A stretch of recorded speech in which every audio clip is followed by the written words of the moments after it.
Hello everyone, एक बार फिर से स्वागत है आपका अपने यूट्यूब चैनल साइंस गुरु रवि में। गाइज, आप सभी को पता है हमारी रेलवे की एग्जाम डेट आ चुकी है। 2 महीने से भी कम समय है भैया हमारे पास। अभी भी सो रहे हो और अभी भी आपका पढ़ाई में मन नहीं लग रहा है तो मैं आपसे फिर बता दूं, गई 5 साल की 5 साल का समय चला जाएगा भैया। आपकी जिंदगी कैसे नरक बन जाएगी उसका कोई पता नहीं है। सिर्फ 2 महीना है, 2 महीने पढ़ लो मेरे भाई। अभी भी आपका पढ़ने का मन नहीं करता ना तो आप जिंदगी में कुछ नहीं कर सकते। बस 2 महीना, सिर्फ 2 महीना, 2 महीने में भैया आपकी पहली एग्जाम निकल जाएगी। सिर्फ 2 महीना पढ़ लो मेरे भाई। आप मेरे साथ रहिए, बायोलॉजी से एक भी क्वेश्चन नहीं छूटेगा, ये मेरी गारंटी है। और मैं बायोलॉजी में आज रेलवे का सबसे महत्वपूर्ण, सबसे इंपॉर्टेंट और सबसे फेवरेट टॉपिक मैं आपको पढ़ाने वाला हूं। उस टॉपिक का नाम है प्लांट मॉर्फोलॉजी, पादप आकारिकी, जिसमें हम जड़ के बारे में, तना के बारे में, पत्ती के बारे में, फल के बारे में और पुष्प के बारे में पढ़ते हैं। तो आज की इस वीडियो में मैं आपको प्लांट मॉर्फोलॉजी यानी कि पादप आकारिकी का जड़ वाला पार्ट पढ़ाने वाला हूं। जड़ वाले पार्ट से जितने भी आज तक आपसे रेलवे में क्वेश्चन पूछे गए हैं वो सभी क्वेश्चन करवाने वाला हूं। साथ ही साथ में कॉन्सेप्ट के साथ में एक एक चीज को बहुत आसान भाषा में मैं आपके सामने समझाने वाला हूं। क्वेश्चन देखना भैया, मजा आ जाएगा। तो सबसे पहले आप क्या डालोगे? रूट अर्थात जड़,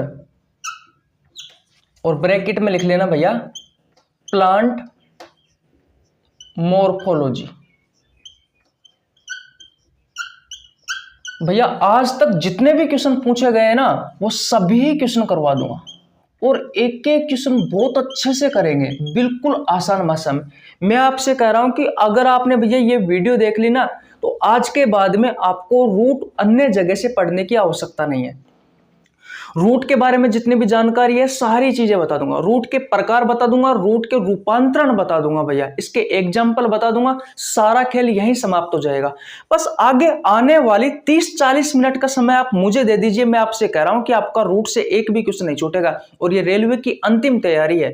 आप रेलवे में चाहे रेलवे ग्रुप डी हो, एनटीपीसी हो, एएलपी टेक्नीशियन हो, आरआरबी हो या आरपीएफ हो, कोई सी भी एग्जाम हो, कोई दिक्कत नहीं है भैया। बस 30-40 मिनट का समय मांग रहा हूं। 30-40 मिनट में रूट से अगर कोई क्वेश्चन आया तो आपका 1 नंबर पक्का है, ये मेरी गारंटी है, लिख के ले लो। एक भी क्वेश्चन नहीं छूटेगा। कॉन्सेप्ट सिखाने वाला हूं, कॉन्सेप्ट को ध्यान से समझना। एक भी क्वेश्चन रटेंगे नहीं भैया। जो भी चीजें हैं सारी चीजें हम आसान भाषा में सीखेंगे। चैनल पर नए तो चैनल को जरूर सब्सक्राइब कर लेना, बेल आइकन को प्रेस कर लेना ताकि आपके पास हमारी वीडियो का नोटिफिकेशन टाइम टू टाइम पहुंच सके। यह रहा आपकी स्क्रीन पर क्वेश्चन नंबर 1। देखिए भैया, ये रहा आपके स्क्रीन पर क्वेश्चन नंबर 1। बहुत ज्यादा इंपॉर्टेंट है। इस क्वेश्चन में मैं आपको जड़ के प्रकार पढ़ाने वाला हूं। ध्यान से समझना। एक बार अगर आपको जड़ के प्रकार समझ में आ गए तो उसके बाद में आपका एक भी क्वेश्चन नहीं छूटेगा जड़ के प्रकार से। देखो, क्वेश्चन नंबर 1 कहता है कि कुछ जड़ें जो मूलांकुर यानी कि रेडिकल के अतिरिक्त किसी अन्य अंग से उत्पन्न होती है कहलाती है। आपके ऑप्शंस है। ऑप्शन नंबर ए मूसला जड़ जिसे टेप रूट कहा जाता है। ऑप्शन नंबर बी है रेशेदार जड़ जिसे जकड़ा जड़ भी कहा जाता है, इंग्लिश में फाइबर्स रूट कहा जाता है। ऑप्शन नंबर सी है अपस्थानिक जड़ जिसे एडवेंटिशियस रूट कहा जाता है। ऑप्शन नंबर डी है कोई नहीं। बताइए इस क्वेश्चन का राइट आंसर क्या होगा? ये आपसे रेलवे में पूछा गया क्वेश्चन है मेरे भाई। इस क्वेश्चन का जो राइट आंसर होगा वो होगा ऑप्शन नंबर सी यानी कि अपस्थानिक जड़। अब देखो, जड़ जो होती है ना, जड़ वो 3 प्रकार की होती है। पहली होती है मेरे भाई मूसला जड़ जिसे आप टेप रूट कहते हैं। दूसरी होती है रेशेदार जड़ जिसे आप जकड़ा जड़ भी कहते हैं या फिर फाइब्रस रूट भी कहते हैं। और तीसरी होती है अपस्थानिक जड़ जिसे एडवेंटिशियस रूट कहा जाता है। तो जड़ कितने प्रकार की हो गई मेरे भाई? 3 प्रकार की। पहली मूसला जड़ टेप रूट, दूसरी रेशेदार जड़ जकड़ा जड़ और तीसरी अपस्थानिक जड़। याद हो गई? ठीक है। अब इनके बारे में समझेंगे एक्चुअली में जड़ कैसी होती है। लेकिन उससे पहले आपने बीज देखा है? बीज जैसे कि मान लीजिए ये मैंने क्या बना दिया, ये मैंने बीज बना दिया। एक छोटी सी कहानी है, समझ लेना।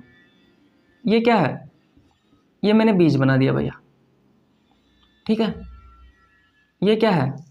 ये है भैया बीज। ध्यान से समझना, यहां से क्वेश्चन पूछे जाते हैं। ये क्या है? ये बीज है। अब अंकुरण के समय आप सभी को पता है बीज है वो अंकुरित होगा तो ये ऊपर क्या निकलेगा? ऊपर निकलता है भैया तना। ये बीज के जिस भाग से तना निकलता है ना तो इस ऊपर वाले भाग को कहा जाता है परांकुर। क्या कहा जाता है? परांकुर। तो आपसे क्वेश्चन पूछा जाता है कि अंकुरण के समय बीज के किस भाग से तना का निर्माण होता है? तो किस भाग से तना का निर्माण होता है मेरे भाई? परांकुर से।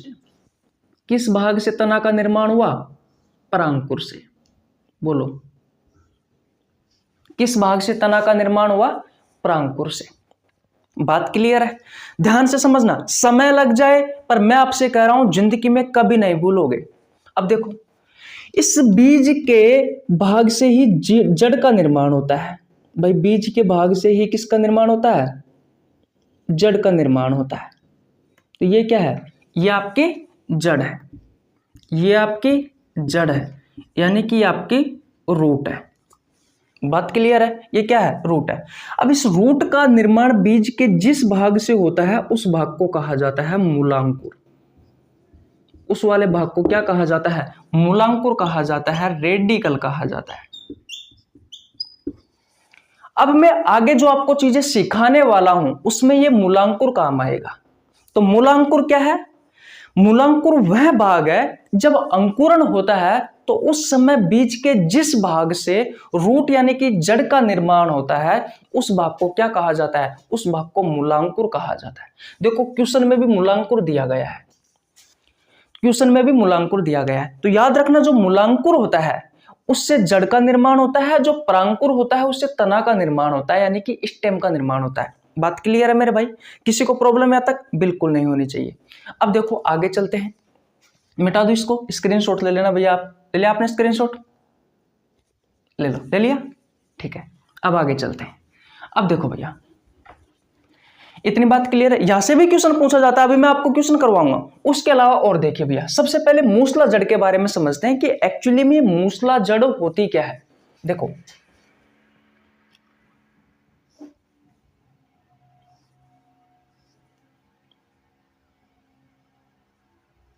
ये क्या है? ये पौधा है भैया, और यहां पर ये बीज है। तो बीज के जिस भाग से तने का निर्माण हुआ है उसे तो कहा जाता है परांकुर, ठीक है। और जिस भाग से जड़ का निर्माण हुआ है उसे कहा जाता है मूलांकुर। ये मैं आपको भी पिछले समझा के ही आया हूं, पिछली तरफ से समझा के ही आया हूं। मूलांकुर से सबसे पहले क्या होगा? इस तरीके से जड़ का निर्माण होगा। भाई मूलांकुर से सबसे पहले इस जड़ का निर्माण होगा, तो इस जड़ को कहा जाता है प्राथमिक जड़। क्या कहा जाता है? प्राथमिक जड़ कहा जाता है। और फिर प्राथमिक जड़ से द्वितीयक जड़ का निर्माण होता है। तो ये कौन सी जड़ है? ये है भैया द्वितीयक जड़, द्वितीयक जड़। और फिर द्वितीयक जड़ से तृतीयक जड़ का निर्माण होता है। किसका? तृतीयक जड़ का निर्माण होता है। ऐसी जड़ को कहा जाता है भैया मूसला जड़, यानी कि टेप रूट कहा जाता है। उदाहरण क्या क्या है? तो उदाहरण है मेरे भाई मटर, नीम, आम। जो द्विबीजपत्री पादप होते हैं, द्विबीजपत्री ऐसे पादप होते हैं जिनके बीज को दो बराबर भागों में बांटा जा सकता है। उन सभी में भैया मूसला जड़ पाई जाती है, टेप रूट पाया जाता है। इतनी बात क्लियर है? नहीं आया समझ में तो कोई बात नहीं, मैं आपको फिर दोबारा से बोल के समझाता हूं। भाई ये तो मैंने आपको बताया है, अब समझाऊंगा। तो अब देखो होता क्या है कि बीज में मूलांकुर वाला भाग होता है, बीज का मूलांकुर वाले भाग से प्राथमिक जड़ का निर्माण हो, इस प्राथमिक जड़ से द्वितीयक जड़ का निर्माण हो, और द्वितीयक जड़ से तृतीयक जड़ का निर्माण हो। तो इस तरीके से जो जड़ का निर्माण होता है, ऐसी जड़ों को क्या कहा जाता है? ऐसी जड़ों को कहा जाता है मूसला जड़, टेप रूट कहा जाता है। मूलांकुर से प्राथमिक जड़ का निर्माण, प्राथमिक जड़ से द्वितीयक जड़ का निर्माण, द्वितीयक जड़ से तृतीयक जड़ का निर्माण हो, ऐसी जड़ को क्या कहा जाता है? मूसला जड़ कहा जाता है, टेप रूट कहा जाता है। उदाहरण है भैया मटर, नीम और आम। ये जो द्विबीजपत्री पादप होते हैं ना, उनके उदाहरण है भैया। तो द्विबीजपत्री पादपों में किस प्रकार की जड़ पाई जाती है, इस तरीके से आपसे क्वेश्चन पूछा जाए तो भैया मूसला जड़ पाई जाती है, टेप रूट पाया जाता है। मूलांकुर से प्राथमिक जड़ का निर्माण होगा, प्राथमिक जड़ से द्वितीयक जड़ का निर्माण होगा, द्वितीयक जड़ से तृतीयक जड़ का निर्माण होगा। बोलो होगा या नहीं होगा? सबसे पहले मुझे ये बताओ, क्या समझ में नहीं आया आपको? सारी चीजें तो समझ में आ गई। मूलांकुर से प्राथमिक जड़ का निर्माण, प्राथमिक जड़ से द्वितीयक जड़ का निर्माण, द्वितीयक जड़ से तृतीयक जड़ का निर्माण। ये बीच का मूलांकुर वाला भाग है, इससे प्राथमिक जड़ का निर्माण हो रहा है, फिर ये द्वितीयक जड़ का निर्माण हो रहा है, फिर ये तृतीयक जड़ का निर्माण हो रहा है। तो ऐसी जड़ जिसमें मूलांकुर से प्राथमिक जड़ का निर्माण, प्राथमिक जड़ से द्वितीयक जड़ का निर्माण और द्वितीयक जड़ से तृतीयक जड़ का निर्माण हो, ऐसी जड़ को कहा जाता है मूसला जड़, टेप रूट कहा जाता है। मैं आपसे फिर कह रहा हूं, क्लास छोड़ करके मत जाना, जड़ से एक भी क्वेश्चन नहीं छूटेगा, ये मेरी गारंटी है। यहां तक की बात क्लियर है? द्विबीजपत्री इसके उदाहरण हो गए, जैसे कि मटर है, नीम है, आम है। मूसला जड़ समझ में आ गया? किसी को प्रॉब्लम यहां तक? बिल्कुल नहीं होनी चाहिए। आगे चलते हैं, मिटा दो, स्क्रीनशॉट ले लीजिए, मैं भी आ जाता हूं बीच में। सॉरी मजाक कर रहा हूं, ठीक है? मजाक भी तो होना जरूरी है भैया पढ़ाई के साथ में, नहीं तो बोर हो जाओगे आप ये चीज सीखते हुए। तो मूसला जड़ समझ में आ गया आपको? ठीक है, अब आगे चलते हैं। ठीक है, मूसला जड़ आ गए भैया, आगे देखते हैं। अब मूसला जड़ के अलावा जो दूसरे नंबर की जो जड़ आती है ना, वो आती है भैया आपकी रेशेदार जड़, अर्थात जकड़ा जड़ से फाइबर्स रूट कहते हैं। देखो इसमें क्या होता है, जैसे कि ये क्या है, ये है तना, ठीक है? तो इस प्रकार की जड़ जो होती है ना, ये जो तना का आधार होता है ना, आधार से कहा जाता है बेस, जहां से शुरुआत होती है। तो ये आपके तने का आधार है।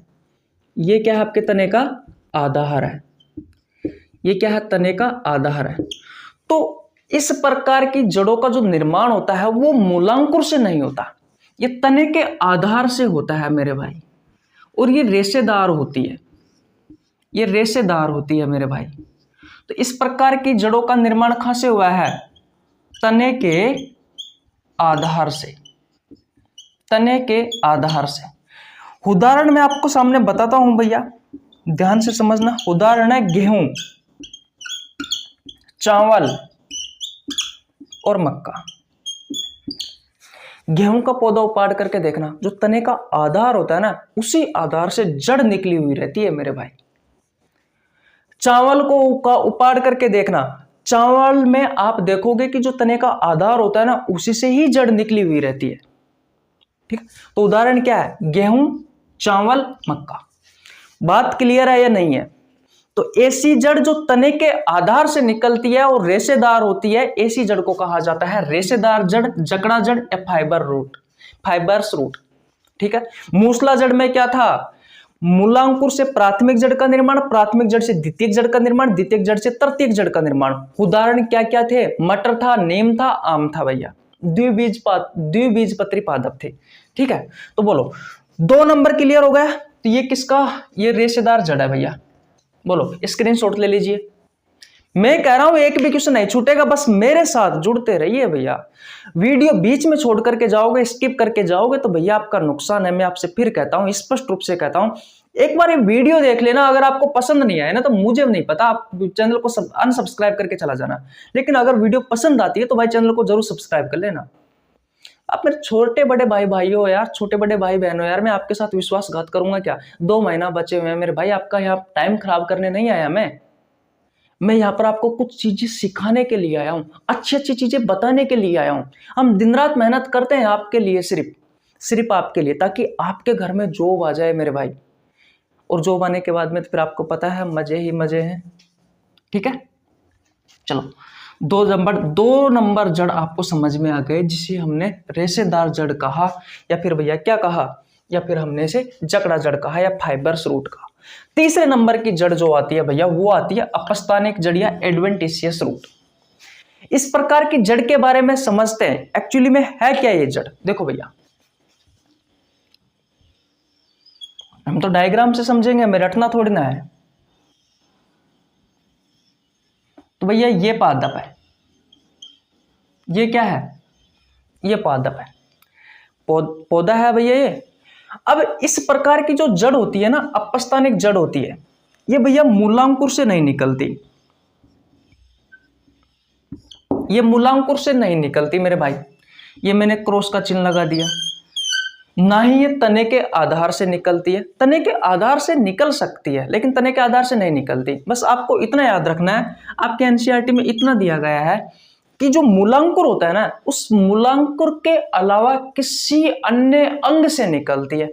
यानी कि ये आपकी पत्तियों से निकल सकती है ये जड़ भैया, या फिर तने से भी निकल सकती है मेरे भाई ये जड़। तो ये पत्ती वह तने से निकल सकती है, तने से निकल सकती है। अब मैं आपको एग्जांपल दूंगा ना तो आपको बहुत अच्छे से समझ में आ जाएगा। उदाहरण बोलो, सबसे पहले तो मुझे ये बताओ कि यहां तक की कहानी आपको समझ में आई या नहीं आई।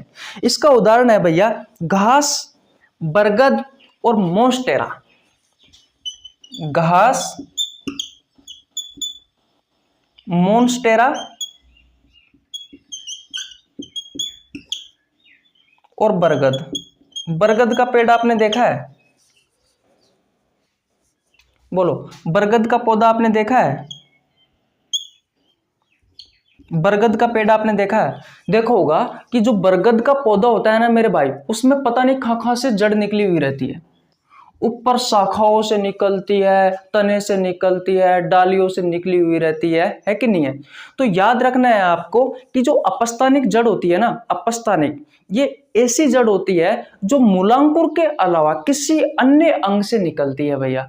यानी कि वह जड़ जो मूलांकुर के अलावा किसी अन्य अंग से निकले या अन्य अंग से उत्पन्न हो, ऐसी जड़ों को कहा जाता है अपस्थानिक जड़। स्पष्ट रूप से लिखा हुआ है क्वेश्चन में कि कुछ जड़ें जो मूलांकुर के अतिरिक्त किसी अन्य अंग से उत्पन्न होती है, तो वो तने से भी हो सकती है, वो शाखा से भी हो सकती है, वो पत्तियों से भी हो सकती है।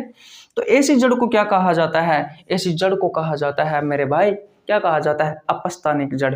ये आपका क्वेश्चन नंबर 1 क्लियर हो गया। और जड़ जो है मेरे भाई वो 3 प्रकार की है। तीनों प्रकार की जड़ मैंने आपको बहुत अच्छे से सिखा दी। एक बार दोबारा से रिवीजन करवाता हूं, ध्यान से समझना मेरी बातों को मेरे भाई, ज्यादा नहीं है, आपसे थोड़ा सा समय लूंगा भैया। पहली है मूसला जड़। मूलांकुर से प्राथमिक जड़ का निर्माण, प्राथमिक जड़ से द्वितीयक जड़ का निर्माण, द्वितीयक जड़ से तृतीयक जड़ का निर्माण। ऐसी जड़ों को कहा जाता है मूसला जड़। उदाहरण है मटर, नीम, आम। बात क्लियर है? ओके। रेशेदार जड़, जकड़ा जड़ से फाइबर्स रूट कहा जाता है। इसमें जो तने का आधार होता है ना, उस तने के आधार से ये जड़ निकलती है भैया। रेशेदार जड़ या जकड़ा जड़ से फाइबर्स रूट कहते हैं। ये तने के आधार से निकलती है। इसका एग्जाम्पल मैंने आपको बताया था, गेहूं, चावल और मक्का। बात क्लियर है? तीसरा है अपस्थानिक जड़। इसमें भैया मूलांकुर से नहीं निकलती, मूलांकुर के अलावा किसी अन्य अंग से निकल सकती है।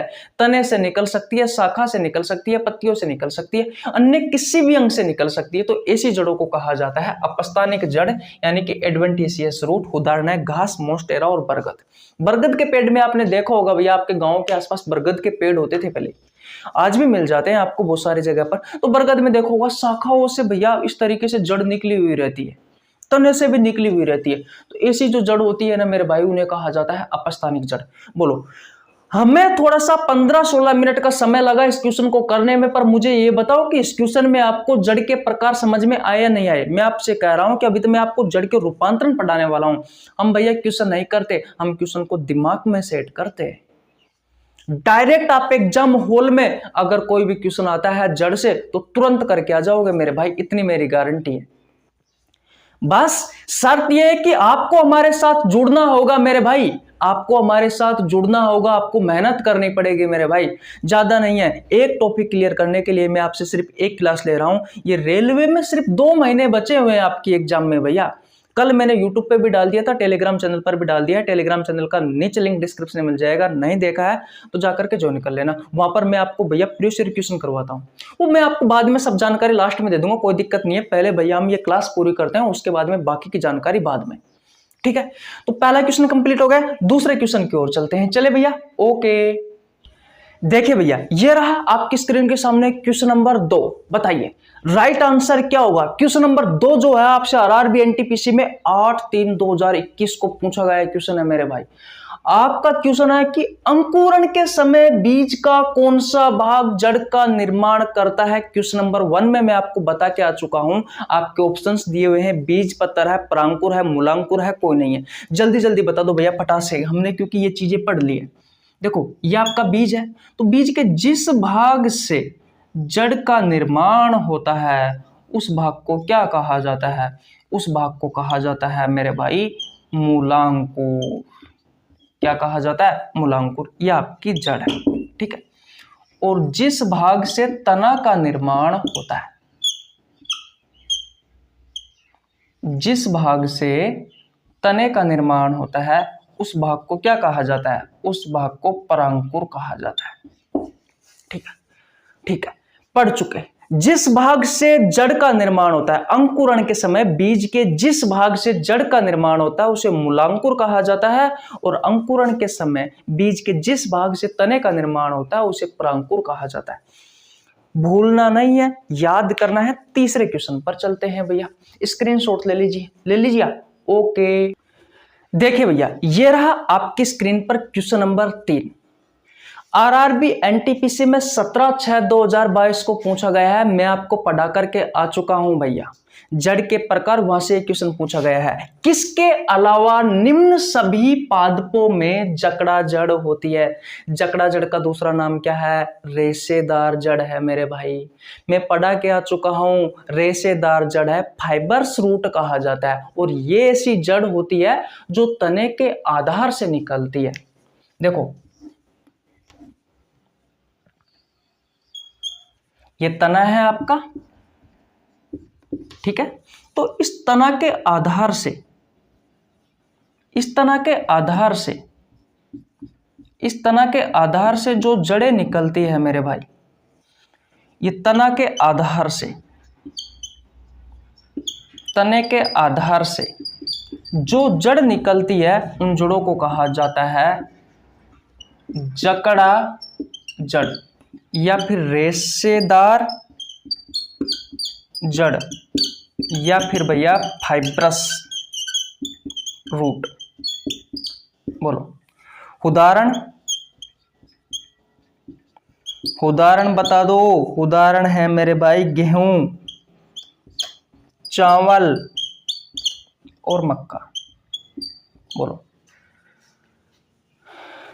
ये क्वेश्चन मैंने थोड़ा सा गलत लिख दिया है भैया, कि सही लिखा है क्या? नहीं, सही लिखा है, सही लिखा है भैया, कोई गलत नहीं है, कोई गलत नहीं है भैया। गलती नहीं हो सकती भैया, मेरे से गलती नहीं हो सकती। हो सकती है मेरे भाई, मजाक कर रहा हूं, ठीक है। बताइए, तो जकड़ा जड़, रेशेदार जड़ के बारे में हम पहले पढ़ चुके हैं। बताइए इस क्वेश्चन का राइट आंसर क्या होगा? किसके अलावा निम्न सभी पादपों में जकड़ा जड़ होती है? मेरे भाई चावल में जकड़ा जड़ है, उदाहरण। गेहूं में जकड़ा जड़ है, उदाहरण। और मक्का में जकड़ा जड़ है भैया। तो आपका राइट आंसर क्या हो जाएगा? चुकंदर। ऑप्शन नंबर डी, चुकंदर। सेम यही ऑप्शन, सेम यही क्वेश्चन, सब सेम टू सेम। आपको राइट आंसर करना था मेरे भाई आरआरबी एनटीपीसी 17/6/2022। बोलो मजा आया या नहीं आया? क्या क्वेश्चन सोल्व हो रहे हैं आपसे? इस तरीके से आपसे आपके एग्जाम हॉल में क्वेश्चन सोल्व होंगे भैया, अगर आप हमारे साथ जुड़े रहे तो। मैं आपसे फिर कह रहा हूं, एक भी क्वेश्चन नहीं छूटेगा, ये मेरी गारंटी है, बस आप हमारे साथ जुड़े रहो, ठीक है। तो क्वेश्चन नंबर 3 क्लियर हो गया। किसी को कोई प्रॉब्लम यहां तक? बिल्कुल नहीं होनी चाहिए। अब तने के कुछ रूपांतरण की क्वेश्चन कर लेते हैं भैया, तो स्क्रीनशॉट ले लीजिए। ले लिया आपने? ओके, देखिए भैया ये रहा आपकी स्क्रीन पर क्वेश्चन नंबर 4। आज का सबसे बेहतरीन, तड़कता भड़कता जानदार क्वेश्चन है मेरे भाई, ये क्वेश्चन नंबर 4 इस क्लास का सबसे इंपॉर्टेंट और सबसे महत्वपूर्ण क्वेश्चन है मेरे भाई ये क्वेश्चन नंबर 4। क्वेश्चन नंबर 4 कहता है कि राइजोबियम जीवाणु पाया जाता है। बताइए, आपका राइट आंसर है ऑप्शन नंबर ए, सॉरी राइट आंसर नहीं, आपके ऑप्शंस है। ऑप्शन नंबर ए धान की जड़ में, ऑप्शन नंबर बी है बाजरे की जड़ में, ऑप्शन नंबर सी है गेहूं की जड़ में, ऑप्शन नंबर डी है मक्का की जड़ में। अगर क्वेश्चन को ध्यान से सुनोगे तो आपको रटने की आवश्यकता नहीं है, और ध्यान से नहीं समझा, ध्यान से नहीं सुना तो भैया फिर तो आप रटते रहना इन क्वेश्चनों को। फिर मेरे को मत बोलना कि क्वेश्चन हमें याद नहीं होते। याद तब होंगे जब आप ध्यान से सुनोगे तब। देखो इसका राइट आंसर क्या है, सबसे पहले तो मुझे बताओ। तो इसका राइट आंसर होगा ऑप्शन नंबर डी, मक्के की जड़। मक्के की जड़ में राइजोबियम जीवाणु पाया जाता है मेरे भाई। अब देखो, मूसला जड़ आपने पढ़ा है, मूसला जड़, ठीक है। टेप रूट पढ़ा है आपने। टेप रूट क्या होती है? तो ये ऐसी जड़ होती है जो मूलांकुर से प्राथमिक जड़ का निर्माण होता है, प्राथमिक जड़ से द्वितीयक जड़ का निर्माण होता है, द्वितीयक जड़ से तृतीयक जड़ का निर्माण होता है। द्विबीजपत्री पादपों में जड़ पाई जाती है, जैसे कि मैंने आपको नाम उदाहरण भी बताए थे, जैसे कि मटर है कि नहीं है। उसके अलावा मटर के अलावा मैंने नीम भी बताया था और आम भी बताया था। बात क्लियर है यहाँ तक? अब भैया ये जो मूसला जड़ है ना, ये अपने आप इसका मॉडिफिकेशन हो जाता है, इसका रूपांतरण हो जाता है। तो मूसले जड़ का रूपांतरण, भाई इसके रूपांतरण के बारे में बात करते हैं। अभी रूपांतरण है क्या, मॉडिफिकेशन क्या है? आप बाइक लेके आते हो, बाइक तो उसमें सीटी आती है, पो नहीं पी पी पी, इस तरीके से आप हॉर्न आती है, हॉर्न जानते हो ना, हॉर्न। तो कैसे हॉर्न आती है उसकी, पी पी पी। फिर हम उसको सर्विस सेंटर पर ले जाते हैं और उसमें पौ पौ वाली सीटी लगा लेते हैं, पौ पौ पौ, जो अच्छी आवाज करती है कि नहीं है। आजकल के लड़कों को बहुत तगड़ा चस्का होता है कि नहीं है, ऐसी हॉर्न लगवाने का, है कि नहीं है। तो हमने क्या किया, उसका मॉडिफिकेशन करवा दिया। बहुत सारे क्या करते हैं, उसका टायर जो आते हैं ना, टायर को खोल करके मोटे मोटे टायर लगवा देते हैं, है कि नहीं है। तो मॉडिफिकेशन हो गया। वैसे ये भैया पेड़ पौधे कहाँ कम रहने वाले थे, ये भी अपनी जड़ में मॉडिफिकेशन कर लेते हैं, ये भी रूपांतरण कर लेते हैं। तो जब मूसला जड़ का आप रूपांतरण करते हो ना, रूपांतरण, तो जो पहला रूपांतरण है मेरे भाई, वो है ग्रंथियल जड़, या ग्रंथियल रूपांतरण भी आप कह सकते हो, या फिर ग्रंथियल जड़ भी कह सकते हो। आप बोलो क्या कह सकते हो, ग्रंथियल मूल या फिर ग्रंथियल जड़ कह सकते हो आप। मूल का मतलब भी क्या होता है, मूल का मतलब भी मेरे भाई जड़ होता है। ठीक है, इसे इंग्लिश में कहा जाता है नोड्यूलेटेड रूट। बोलो इसे इंग्लिश में क्या कहा जाता है, नोड्यूलेटेड रूट कहा जाता है। अब ध्यान से समझना, अब समझने वाली बात तो भैया अब है हमारे सामने, मजा आ जाएगा एक बार आपने समझ लिया तो। देखो ये कोई पादप है भैया, ये क्या है, ये पादप है, ठीक है, इस तरीके से ये कोई पादप है। ये क्या है, ये भैया कोई पादप है, ठीक है। और इस पादप की जो जड़ होती है ना, इस पादप की जो जड़ होती है ना, उसमें भैया ऐसे गांठ पाई जाती है। इस पादप की जड़ों में क्या पाई जाती है,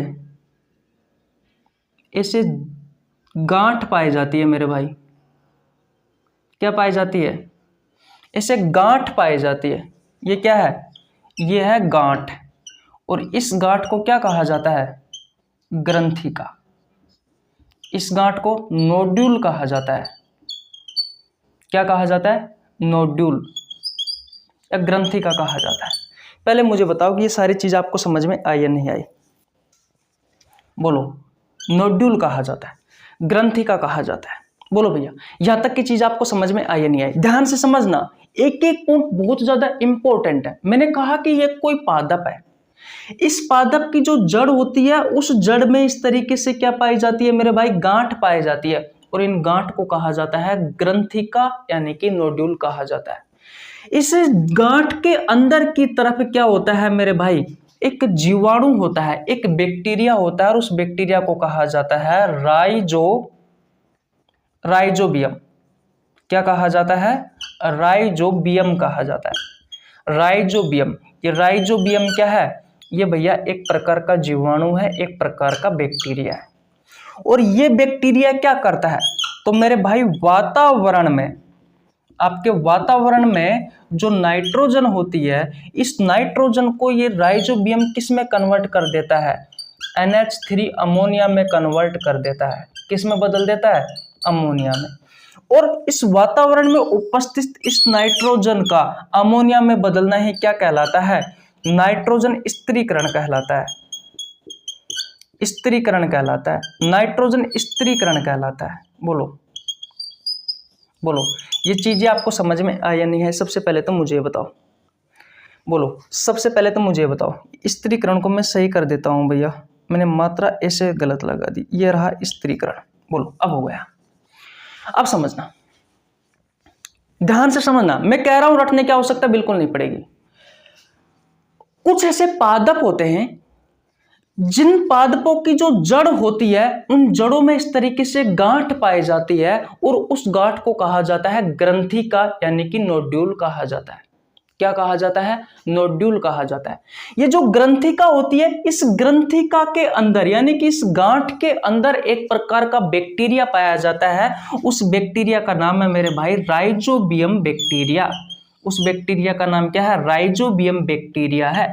ये राइजोबियम जीवाणु है और ये राइजोबियम जीवाणु क्या करता है? वातावरण में उपस्थित जो नाइट्रोजन है उस नाइट्रोजन को किस में बदल देता है? अमोनिया में बदल देता है मेरे भाई। किस में बदल देता है? अमोनिया में बदल देता है मेरे भाई। किस में बदल देता है? अमोनिया में बदल देता है। तो वातावरण में उपस्थित इस नाइट्रोजन को अमोनिया में बदलने की जो प्रक्रिया है उसे नाइट्रोजन स्त्रीकरण कहा जाता है। और ये कौन करता है? ये राइजोबियम करता है। ये राइजोबियम कहाँ पाया जाता है? ये गांठ में पाया जाता है। अब सबसे इंपॉर्टेंट बात यह है कि ये किस प्रकार के पौधे होते हैं भाई? किस प्रकार के पौधे होते हैं? तो ये लेग्यूम पादप होते हैं मेरे भाई। ये लेग्यूम पादप होते हैं, लेग्यूम पादप होते हैं। और ये लेग्यूम पादप क्या है? तो ये ऐसे पादप है जिनमें फली पाई जाती है, जिनमें फली पाई जाती है। अब फली किस में पाई जाती है मेरे भाई? तो देखा होगा आपने, मटर का पौधा देखा होगा।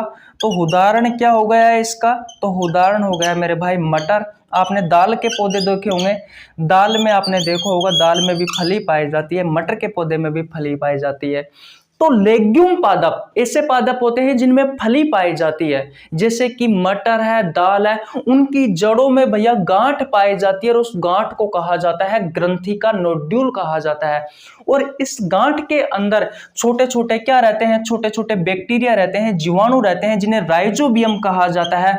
ये राइजोबियम क्या करता है? वातावरण में उपस्थित नाइट्रोजन को मेरे भाई अमोनिया में कन्वर्ट कर देता है। इसे नाइट्रोजन स्त्रीकरण कहा जाता है। यहां से आपके एग्जाम में क्वेश्चन पूछा जा सकता है, बहुत ज्यादा इंपॉर्टेंट है, स्टार लगा लेना मेरे भाई। तो राइजोबियम जीवाणु पाया जाता है, किस में पाया जाता है मेरे भाई? मक्का में पाया जाता है। मक्का में पाया जाता है क्या? नहीं भैया, मक्के में नहीं पाया जाता। ये ऑप्शन में थोड़ी सी गलती हो चुकी है, इस जगह पर यहाँ पर मटर आएगा, मटर आएगा मेरे भाई। तो ये माफ कर देना मेरे भाई, थोड़ी सी गलती हो चुकी है मेरे भाई, कोई बात नहीं, हो जाती है मेरे भाई। भाई हो जाती है यार गलती, कभी कभी ध्यान नहीं रहता यार, इतनी सारी चीजें याद करनी रहती है यार भाई, है कि नहीं है? तो मेरे भाई माफ कर देना, इसका राइट आंसर हो जाएगा मटर। तो लेग्यूम पादप याद रखना है, लेग्यूम पादप ऐसे पादप होते हैं जिनमें फली पाई जाती है, जिनमें फली पाई जाती है, जिनमें फली पाई जाती है। एग्जाम्पल है मटर और दाल। मटर और दाल आपने देखा होगा, जैसे सोयाबीन की फली आपने देखी है कि नहीं है? तो मटर और जो दाल होती है ना, उड़द की, उड़द देखा आपने? उड़द और मूंग फली के रूप में तो आते हैं, ये दाल ही तो है, उड़द और मूंग आपने देखा होगा। उड़द और जो मूंग होते हैं वो दाल होती है, ये फली के रूप में आते हैं। मटर भी फली होती है भैया, मटर भी कहां से निकलते हैं? फली से निकलते हैं।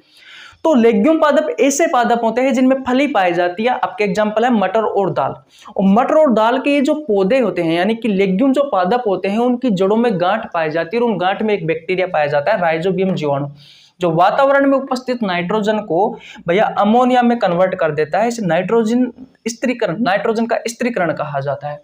बोलो तो आपका राइट आंसर क्या हो जाएगा? ऑप्शन नंबर डी, मटर का पौधा या मटर की जड़ में भैया ये राइजोबियम जीवाणु पाया जाता है। बोलो क्वेश्चन अच्छा था या नहीं था मेरे भाई? समझ में आया नहीं आया? कुछ नहीं है, लेग्यूम पादप की जड़ों में एक बैक्टीरिया पाया जाता है, उस बैक्टीरिया का नाम है राइजोबियम बैक्टीरिया, जो वातावरण में उपस्थित जो नाइट्रोजन होती है उस नाइट्रोजन को अमोनिया में चेंज कर देता है, उसे ही नाइट्रोजन स्त्रीकरण कहा जाता है। और ये राइजोबियम जो जीवाणु पाया जाता है गांठ में पाया जाता है, उस गांठ को क्या कहा जाता है? उस गांठ को ग्रंथिका कहा जाता है। तो इसी ग्रंथिका के आधार पर मूसला जड़ का जो पहला रूपांतरण है वो है भैया ग्रंथियल रूपांतरण या ग्रंथियल जड़ रूपांतरण। बोलो नोड्यूलेटेड रूट। अब आपको समझ में आ गया होगा, अब आपको समझ में आ गया होगा। बोलो आया या नहीं आया? बोलो आया या नहीं आया? आ गया ना? तो स्क्रीनशॉट ले लीजिए। मैं आपसे फिर कह रहा हूं, एक भी क्वेश्चन नहीं छूटेगा जड़ से, ये मेरी गारंटी है। बस मेरे साथ जुड़े रहिए, थोड़ी देर आपको सारे क्वेश्चन करवा दूंगा, मजा आ जाएगा, मजा। ठीक है, स्क्रीनशॉट ले लीजिए, ले लिया आपने? ओके, नेक्स्ट क्वेश्चन की ओर चलते हैं, चले। ओके, देखिए भैया, ये रहा दूसरा तड़कता भड़कता क्वेश्चन आपके बीच का, सॉरी बीच का नहीं, आपकी रूट का, आपकी जड़ का। ओ अच्छा क्वेश्चन है भैया मेरे भाई।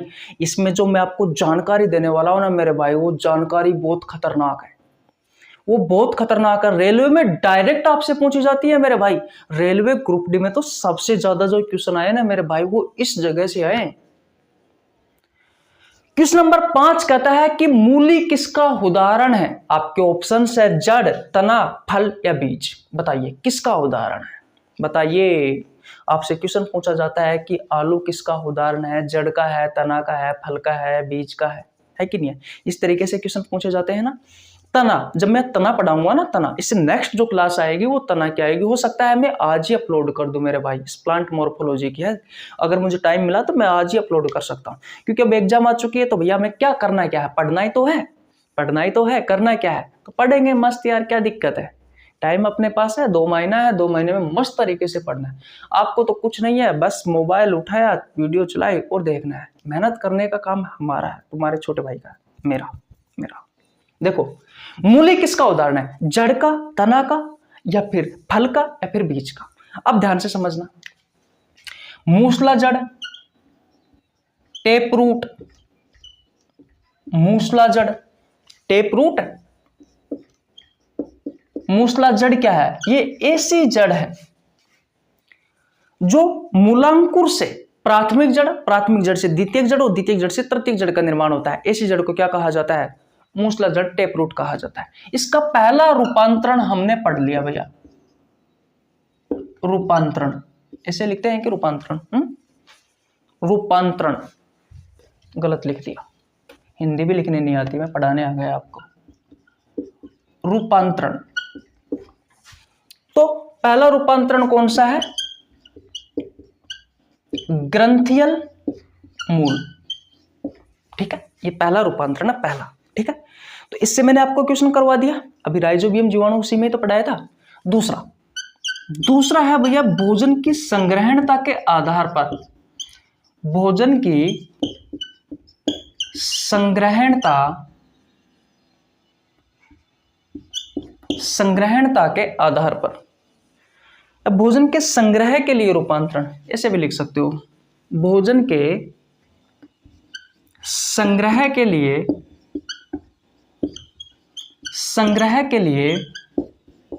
रूपांतरण। अभी मैं सब बता दूंगा ये एक्चुअली में है क्या। ध्यान रखना, ये जो मैं आपको अब क्वेश्चन करवाने वाला हूं ना, वो क्वेश्चन बहुत ज्यादा इंपॉर्टेंट है मेरे भाई। इतने ज्यादा इंपॉर्टेंट है, इतना ज्यादा इंपॉर्टेंट है कि क्या बताऊं मैं आपको, पूछा ही जाता है। देखो, पादप कोई सा भी हो, पादप प्लांट कोई सा भी हो, जो मैं बात कह रहा हूं वो ध्यान से समझ लेना। पादप में जो भोजन होता है ना, भोजन क्या होता है? खाना। क्या होता है? खाना। तो पादप में भोजन का जो निर्माण होता है ना, निर्माण वो किस रूप में होता है? तो वो याद रखना मेरे भाई, ग्लूकोज के रूप में होता है। बोलो किस रूप में होता है? ग्लूकोज के रूप में, ग्लूकोज के रूप में। किस रूप में? ग्लूकोज के रूप में, ठीक है। अब देखो, अगर स्थानांतरण के बारे में पूछा जाए कि भैया स्थानांतरण किस रूप में होता है, भाई भोजन का जो स्थानांतरण होता है वो किस रूप में होता है, तो वो होता है मेरे भाई सुक्रोज के रूप में। किस रूप में होता है?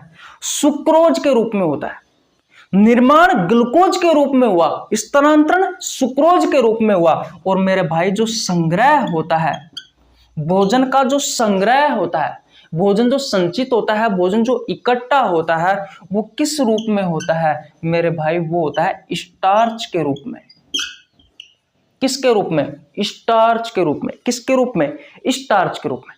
तो बोलो, भोजन का निर्माण ग्लूकोज के रूप में, भोजन का स्थानांतरण सुक्रोज के रूप में। ध्यान से मेरी तरफ देखना, लिखना नहीं है। लिखने के लिए मैं आपको प्रॉपर रूप से स्क्रीनशॉट का टाइम देता हूं ना, तो लिखना नहीं है, मेरी बातें समझनी है। भोजन का निर्माण ग्लूकोज के रूप में, भोजन का स्थानांतरण सुक्रोज के रूप में, और मेरे भाई भोजन का संग्रह स्टार्च के रूप में। याद हो गई चीज? ओके। तो मैं यहां पर मूसला जड़ का जो रूपांतरण कर रहा हूं ना, मूसला जड़ का जो मैं आपको रूपांतरण बता रहा हूं वो रूपांतरण बता रहा हूं भैया भोजन के संग्रहण के लिए रूपांतरण, यानी कि ये भोजन का संग्रहण किस किस रूप में कर सकती है, किस किस रूप में कर सकती है उसके बारे में बात करेंगे। बोलो यहां तक की बात समझ में आई या नहीं आई, सबसे पहले मुझे बताओ। आ गई? ओके।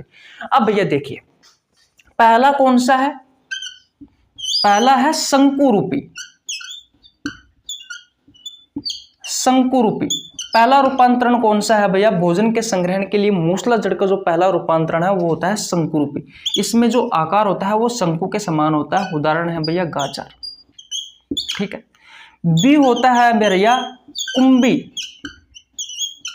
कुंभी रूपी। कुंभी रूपी का उदाहरण है भैया चुकंदर और सलजम। और सी है भैया तर्कुरूपी, तर्कुरूपी इसका उदाहरण है मेरे भाई मूली। तो आपसे क्वेश्चन पूछा गया है कि मूली किसका उदाहरण है, अरे मेरे भाई जड़ का ही तो रूपांतरण है। मूसला जड़ का जो दूसरा रूपांतरण है ना, भोजन के संग्रह के लिए जो रूपांतरण होता है उसमें पहला है शंकुरूपी जिसका उदाहरण है गाजर, दूसरा है कुंभी रूपी जिसका उदाहरण है चुकंदर या सलजम, और तीसरा है तर्कुरूपी जिसका उदाहरण है मूली। सबसे पहले मुझे ये बताओ कि यहां तक की बात आपको समझ में आई या नहीं आई? बोलो बोलो भैया, बोलो भैया यहां तक की बात आपको समझ में आई या नहीं आई? आपसे क्वेश्चन पूछ सकता है कि भैया शंकुरूपी का उदाहरण बताइए, तो शंकुरूपी का उदाहरण क्या है मेरे भाई, गाजर है। शंकुरूपी का उदाहरण पूछा जा सकता है, शंकुरूपी का उदाहरण है मेरे भाई गाजर। शंकुरूपी का उदाहरण क्या है, गाजर है। ठीक है। सॉरी,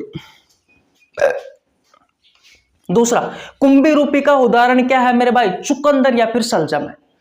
कुंभी रूपी का उदाहरण क्या है, चुकंदर और सलजम है मेरे भाई।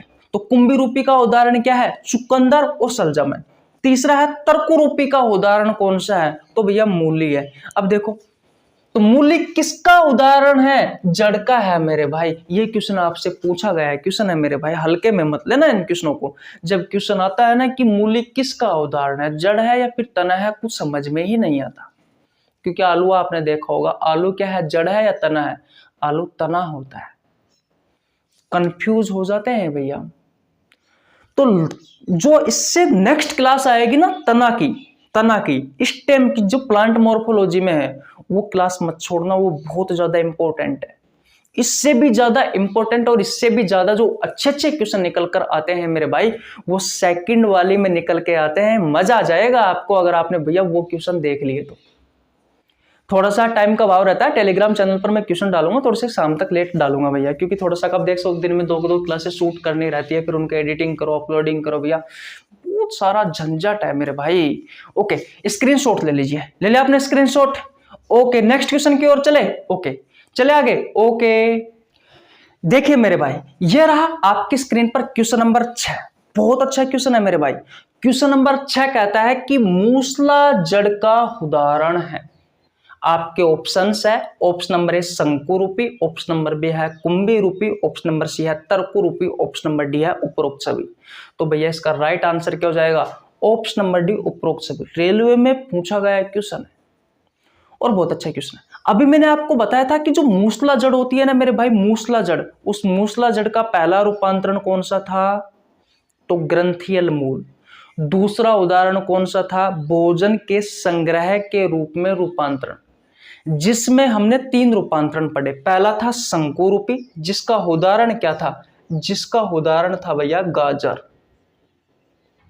जिसका उदाहरण क्या था, गाजर। दूसरा था कुंभी रूपी जिसका उदाहरण क्या था, चुकंदर और सलजम। सलजम खाया है कभी? और तीसरा है तंकुरूपी, तंकुरूपी, तर्कुरूपी है, तर्कुरूपी, तंकुरूपी नहीं है, तर्कुरूपी, जिसका उदाहरण है मेरे भाई मूली। बोलो, तो मूली, गाजर, चुकंदर, सलजम, ये सब किसके उदाहरण है, ये सब जड़ के उदाहरण है। तो अगर आपके आज के बाद में अगर आपसे क्वेश्चन पूछा जाए कि गाजर क्या है, जड़ है मेरे भाई, चुकंदर, सलजम, मूली ये क्या है, जड़ के उदाहरण है मेरे भाई, ये जड़ के रूपांतरण है। तो इनके बारे में याद रखना है, क्वेश्चन पूछा जाता है कि जड़ क्या है, सॉरी गाजर क्या है, तो गाजर क्या है, जड़ है। मूली क्या है? जड़ है। चुकंदर क्या है? जड़ है कि नहीं है? और सलजम क्या है? जड़ है मेरे भाई। बात क्लियर है? तो राइट आंसर क्या हो जाएगा? Option number D. बोलो इतनी बात क्लियर है या नहीं है? सबसे पहले तो मुझे ये बताओ, जल्दी जल्दी बता दो भैया, जल्दी जल्दी बता दो। अब ध्यान से समझना, एक चीज और बता देता हूं कि जैसे कि मान लीजिए आपकी जड़ है, ठीक है, तो जड़ का सबसे आगे वाला जो भाग होता है ना, वो होता है विभज्योत की क्षेत्र। कोई नहीं बताएगा भैया ये ऐसी चीजें है। सबसे आगे वाला भाग जो विभाजन करता है, जो नीचे जमीन में जाता है, ये आगे वाला भाग जाता है। बीच वाला जो भाग होता है ना, बीच वाला भाग, ये होता है दीर्घीकरण क्षेत्र। ये होता है दीर्घीकरण क्षेत्र। और जस्ट ऊपर वाला जो भाग होता है ना, जैसे कि ये धरातल है, और ये वाला जो भाग होता है, ये वाला, ये होता है भैया परिपक्वन क्षेत्र। तो आपकी जड़ के 3 भाग होते हैं, जो सबसे अंदर वाला, नीचे वाला जो जड़ में धंसता है, जमीन में धंसता है, सबसे नीचा, जैसे कि मान लीजिए ये जड़ है आपकी, तो जड़ का सबसे नीचे वाला जो भाग होता है ना, ये काला काला सा ब्लैक ब्लैक सा आपको दिखाई दे रहा है, ये वाला भाग कौन सा है? विभज्योत की क्षेत्र है, जिसमें विभाजन की क्षमता पाई जाती है, जो जड़ में अंदर धंसता है। एक होता है बीच वाला, जैसे कि एक मैं ये बना देता हूँ, एक है ये बीच वाला। तो ये बीच वाला जो भाग होता है ना, ये लंबाई देने का काम करता है आपकी जड़ को, ये होता है दीर्घीकरण क्षेत्र, ठीक है। सबसे ऊपर वाला जो भाग होता है ना, ये होता है परिपक्वन क्षेत्र। और इस परिपक्वन क्षेत्र पर भैया क्या उपस्थित होते हैं? इस पर भैया मूल रोम उपस्थित होते हैं। मूल रोम उपस्थित होते हैं, मूल रोम उपस्थित होते हैं, जिन्हें क्या कहा जाता है? जिन्हें रूट हेयर भी कहा जाता है, जिन्हें रूट हेयर भी कहा जाता है। तो रूट हेयर के बारे में आपसे पूछा जाता है कि रूट हेयर जड़ में कहां पर लगी हुई होती है, या फिर जड़ में जो मूल रोम होती है, उन मूल रोम को क्या कहा जाता है? तो रूट हेयर कहा जाता है। रूट हेयर ये क्या काम करती है मेरे भाई? तो याद रखना, ये जो रूट हेयर होती है, ये जल और जो खनिज लवण होते हैं, जल और जो खनिज लवण होते हैं, इनके अवशोषण में सहायक होती है। एक बार यहाँ से आपके एग्जाम में क्वेश्चन पूछा गया था भैया, एक बार यहाँ से आपके रेलवे के एग्जाम में क्वेश्चन पूछा गया था। तो आपकी जड़ के 3 भाग होते हैं। सबसे नीचे वाला जो भाग होता है, ये वाला, ये विभज्योत के क्षेत्र होता है। बीच वाला जो भाग होता है, जो जड़ को लंबाई देने का काम करता है, वो दीर्घीकरण क्षेत्र होता है।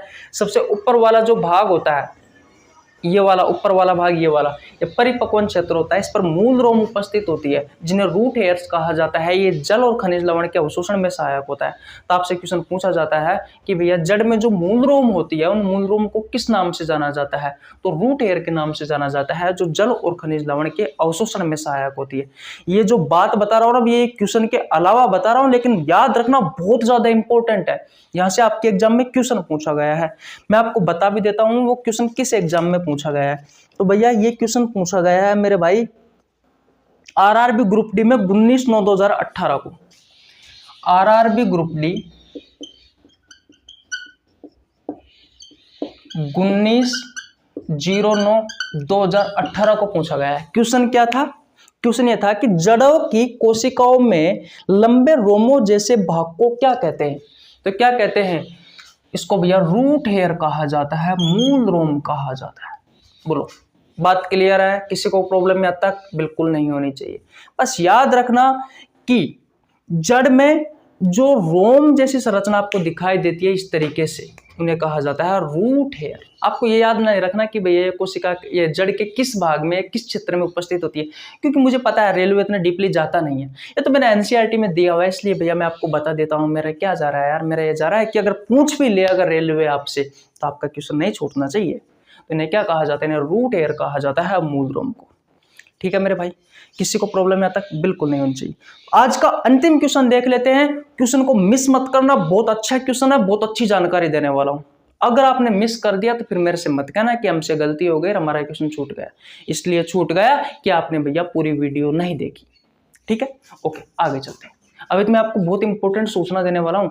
याद रखना, वो सूचना आपकी जिंदगी बदल सकती है, आपकी जिंदगी बदल सकती है वो सूचना। तो चलो स्क्रीनशॉट ले लीजिए, ले लिया आपने? ओके, आगे चले। ओके, देखिए भैया, ये रहा आज का हमारा अंतिम question, question number 7। Question number 7 कहता है कि अब स्तंभ जड़ का उदाहरण है। ध्यान से समझना, आपके ऑप्शंस है गन्ना, ऑप्शन नंबर बी है शकरकंद, ऑप्शन नंबर सी है बरगद और ऑप्शन नंबर डी है कोई नहीं। अपस्थानिक जड़, अब मुझे ये बताओ सबसे पहले तो कि ये अपस्थानिक जड़ क्या होती है। पहले ही क्वेश्चन में मैंने आपको पढ़ाया था, एडवेंटिशियस रूट। इसका हम रूपांतरण देखेंगे भैया। क्या देखेंगे? रूपांतरण देखते हैं। तो रूपांतरण में पहला जो होता है ना वो होता है स्तंभ, ठीक है। दूसरा होता है अवस्तंभ, ठीक है। और तीसरा कौन सा होता है? तीसरा होता है मेरे भाई अपस्थानिक कदिलमूल।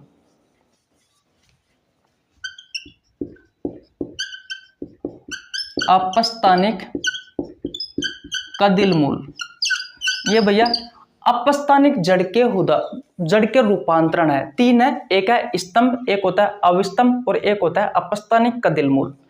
एनसीईआरटी में दिया हुआ है, बिल्कुल रटने की आवश्यकता नहीं। अगर आप पढ़ोगे तो आपको एनसीईआरटी में कुछ समझ में नहीं आएगा, लेकिन जिस तरीके से मैं आपको सिखा रहा हूं अगर आप उस तरीके से सीखने की कोशिश करोगे तो कभी रटने की आवश्यकता नहीं पड़ेगी, आपको भी पता है।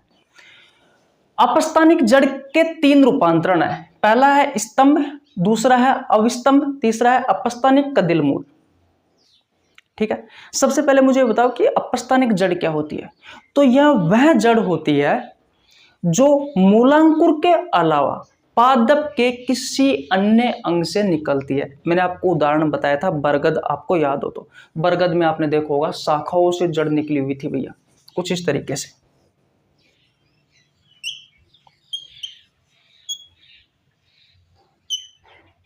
बोलो, याद आया कुछ? याद आया कुछ? बोलो, याद आया कुछ? बोलो, याद आया कुछ? निकली हुई थी ना जड़े से।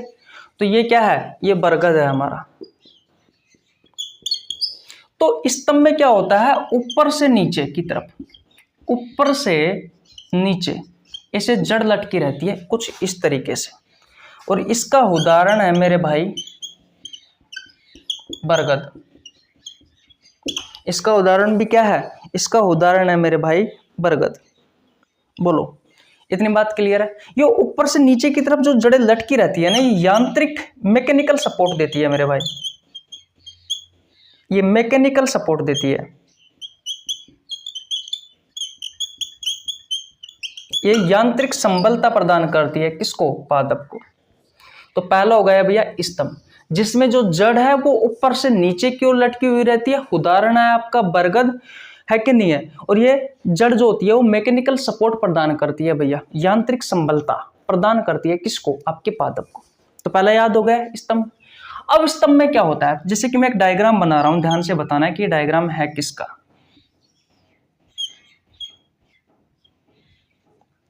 बताओ ये किसका है? याद आया कुछ? बता सकते हो कि ये किसका डायग्राम है? बता सकते हो? बताओ।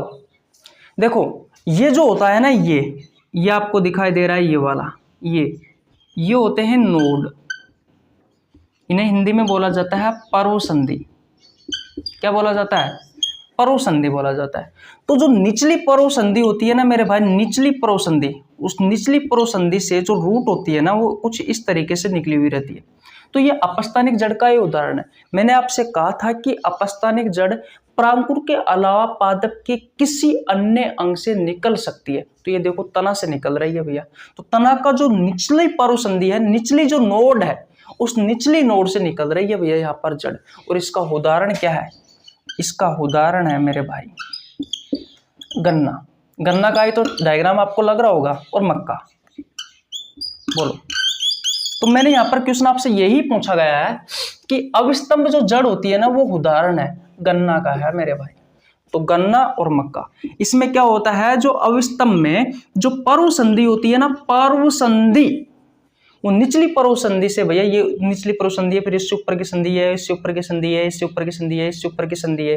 तो निचली पर्व संधि से क्या निकली हुई रहती है, रूट निकली हुई रहती है भैया, जो यांत्रिक संबलता प्रदान तो मैकेनिकल सपोर्ट प्रदान करने का काम करती है किसे, पादप को। बोलो याद हो गया। तो गन्ना और मक्का, ये आपका क्वेश्चन हो गया भैया। अब देखो अपस्थानिक का दिल मूल, देखो ये जो मूल होती है ना, ये अनियमित होती है। इन मूल का जो आकार होता है ना, आकार वो अनियमित होता है, यहां से ज्यादा क्वेश्चन नहीं पूछे जाते।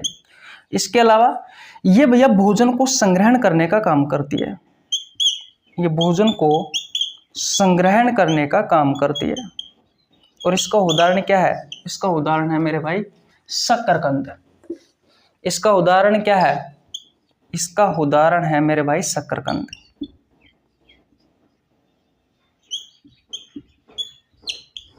इतना पढ़ लो मेरे भाई, ये आपकी रूट समाप्त हो चुकी है। मैं गारंटी के साथ वादा करता हूं, अगर आपने ये सारी चीजें पढ़ ली ना मेरे भाई, तो आपका बिल्कुल भी डाउट नहीं रहेगा। अब स्क्रीनशॉट ले लीजिए, पहली बात तो ये है।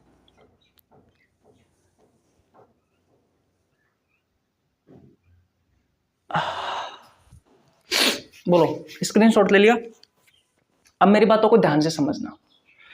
प्लांट मॉर्फोलॉजी मैंने जन शताब्दी एक्सप्रेस बैच में शुरू कर रखा है। जन शताब्दी एक्सप्रेस बैच क्या है, तो 1 फरवरी से मैंने एक बायोलॉजी का स्पेशल बैच स्टार्ट किया था रेलवे वाले बच्चों के लिए, जिसमें मैं आपको बायोलॉजी के प्रीवियस ईयर के क्वेश्चन करवा रहा हूं चैप्टर वाइज। जिस तरीके से मैंने आज आपको क्वेश्चन करवाए हैं कॉन्सेप्ट के साथ में, वहां पर जितने भी क्वेश्चन करवाए हैं, प्रत्येक क्वेश्चन के नीचे एग्जाम का नाम लिखा गया है और डेट लिखी गई है भैया, और बहुत अच्छे से आसान भाषा में सिखाए हैं मैंने क्वेश्चन आपको। तो जन शताब्दी एक्सप्रेस बैच में जूलॉजी कंप्लीट हो चुकी है, एक रेस्पिरेटरी सिस्टम वाला चैप्टर बचा हुआ है, बॉटनी में कोशिका वाला चैप्टर करवा दिया है, माइक्रोबायोलॉजी में मैंने आपको ह्यूमन डिसीज वाला चैप्टर करवा दिया है। 4-5 चैप्टर और बचे हुए हैं जन शताब्दी एक्सप्रेस बैच में। 2 महीने में भी मैं आपका सारा कंप्लीट सिलेबस करवा दूंगा, तो जाकर के देख लेना। पहली बात तो ये है। तो उसी जन शताब्दी एक्सप्रेस बैच में मैंने प्लांट मॉर्फोलॉजी स्टार्ट कर रखा है, जिसमें पुष्प वाले पार्ट से सबसे ज्यादा क्वेश्चन पूछे जाते हैं मेरे भाई। तो पुष्प वाले पार्ट की 4 क्लासों में पूर्ण हुआ था भैया। पुष्प वाला भाग को मैंने 4 क्लासों में पढ़ाया था। उसके बाद मैंने जड़ पढ़ाई थी, उसके बाद मैंने तना पढ़ाया था। जड़ और तना के बाद में फिलहाल मैं को पत्ती पढ़ा रहा हूँ। पत्ती की भी 2 क्लास हो चुकी है, आज तीसरी क्लास आएगी अगर टाइम रहा तो भैया मुझे, नहीं तो उसकी कल क्लास आएगी। तो जन शताब्दी एक्सप्रेस बैच में अगर आप रेलवे की तैयारी कर रहे हैं ना भैया, सच्चे दिल से अगर आप चाहते हो कि भैया हमारा सिलेक्शन हो और एक भी क्वेश्चन बायोलॉजी से नहीं छूटे, 2 क्लासेस जाकर के देख लेना। ज़्यादा नहीं है, 30-30, 35-35, 40-40 मिनट की क्लास। अगर आप एक दिन में चाहोगे तो एक दिन में ज़्यादा से ज़्यादा आप आराम से कर सकते हो। 3-4 क्लासें कर सकते हो आराम से 2 घंटे में। 2 घंटा भी दोगे ना, बायोलॉजी को 2 घंटे देने की आवश्यकता नहीं है। यार क्लास देखनी है आपको, तो कुछ नहीं करना, लिखना भी नहीं है, सिर्फ क्लास देखनी है। स्पीड बढ़ा करके देख लेना, आपका रिवीजन हो जाएगा जिस चैप्टर में आपको प्रॉब्लम आती है ना, क्योंकि मैंने वहां पर भैया बहुत अच्छे से कॉन्सेप्ट के साथ में क्वेश्चन करवा रखे। और प्लांट मॉर्फोलॉजी में मैंने वहां पर आपको जड़ के बारे में बहुत अच्छे से पढ़ाया है, बहुत अच्छे से पढ़ाया है मेरे भाई, बहुत अच्छे से। मैं कह रहा हूं अगर आपने वो चीजें देख लेना तो और सारी चीजें क्लियर हो जाएगी, है कि नहीं है। तो वो देख लेना भैया, क्लास आपको नीचे लिंक डिस्क्रिप्शन मिल जाएगा जन शताब्दी एक्सप्रेस बैच का, तो वहां पर जाकर के देख लेना। दूसरी बात, मैं हर रोज कम्युनिटी पोस्ट में बायोलॉजी के 10 क्वेश्चन डालता हूं मेरे भाई। सुबह 4 बजे हमारे क्वेश्चन स्टार्ट होते हैं, इनमें चैप्टर वाइज डालता हूं। फिलहाल अभी कम्युनिटी पोस्ट में रिप्रोडक्टिव सिस्टम प्रजनन तंत्र के प्रीवियस ईयर के क्वेश्चन करवा रहा हूं, जो आपसे रेलवे ग्रुप डी में, एनटीपीसी में, एलपी टेक्नीशियन में, आरआरबीजे में, आरपीएफ में पूछे गए, वो क्वेश्चन मैं आपको करवा रहा हूं भैया। रोज के 10 क्वेश्चन आता हूं, 7-8 दिन में हमारा एक चैप्टर समाप्त हो जाता है। अब हम ज्यादा क्वेश्चन करेंगे, लेकिन यूट्यूब पर तो यही चलेगा, टेलीग्राम पर ज्यादा करेंगे भैया। टेलीग्राम पे एक दिन के हम 25-25, 30-30, 40-40 क्वेश्चन डालने वाला हूं मैं आपको, तो वहां पर आपका भैया रिवीजन हो जाएगा। जो अच्छे अच्छे बेहतरीन क्वेश्चन है ना मेरे भाई, वो क्वेश्चन आपको टेलीग्राम चैनल पर मिलेंगे। तो जितने भी क्वेश्चन मैं डालता हूं भैया कम्युनिटी पोस्ट में, सुबह 4 बजे, फिर 6 बजे, फिर 8 बजे, 10 बजे, फिर 12 बजे, फिर 2 बजे, 4, 6, 8, 10, इस तरीके से हर 2 घंटे में सुबह 4 बजे से लेकर के रात के 10 बजे तक हमारे क्वेश्चन आते रहते हैं। उनका आंसर हजारों की संख्या में स्टूडेंट देते हैं, 10-20 हजार स्टूडेंट हर रोज उन क्वेश्चनों का आंसर देते हैं। तो आप पीछे क्यों रह रहे हो भैया? क्या उन 10-20 हजार को ही जॉब चाहिए क्या? आपको भी तो चाहिए। तो आओ और उनका आंसर दो। कुछ नहीं है, 2 मिनट का समय, 1 मिनट का समय नहीं लगता भैया उन क्वेश्चनों का आंसर देने में। 2 घंटे में क्या आप 1 मिनट मेरे लिए नहीं निकाल सकते? अरे मेरे लिए नहीं भैया, खुद के लिए निकालनी है आपको, सिर्फ 1 मिनट निकालो। इतनी बात क्लियर है। उसके अलावा सेकंड बात क्या है, उस बात को ध्यान से समझना। टेलीग्राम चैनल मैंने बना रखा है, जो भी क्वेश्चन डालता हूं मैं कम्युनिटी पोस्ट में, उनकी पीडीएफ आपको कहाँ पे मिलती है? टेलीग्राम चैनल पर मिलती है। 25-30 क्वेश्चन में हर रोज चैप्टर वाइज किसी न किसी चैप्टर के वहां पर क्वेश्चन डाल रहा हूँ। फिलहाल वर्तमान के टाइम पे हमारा वहां पर ब्लड सर्कुलेटरी सिस्टम वाला चैप्टर चालू है, जिसके मैं 10 क्वेश्चन कल डाल चुका। आज 30 से 35 क्वेश्चन डालूंगा। डाइजेस्टिव सिस्टम के मैंने लगभग आपको 120 से 130 क्वेश्चन करवाए हैं मेरे भाई टेलीग्राम चैनल पर। वहां पर भी भैया पोल डालता हूँ, जिसका आंसर स्टूडेंट देते हैं। कम से कम 250-300 स्टूडेंट जुड़े हुए हैं मेरे भाई।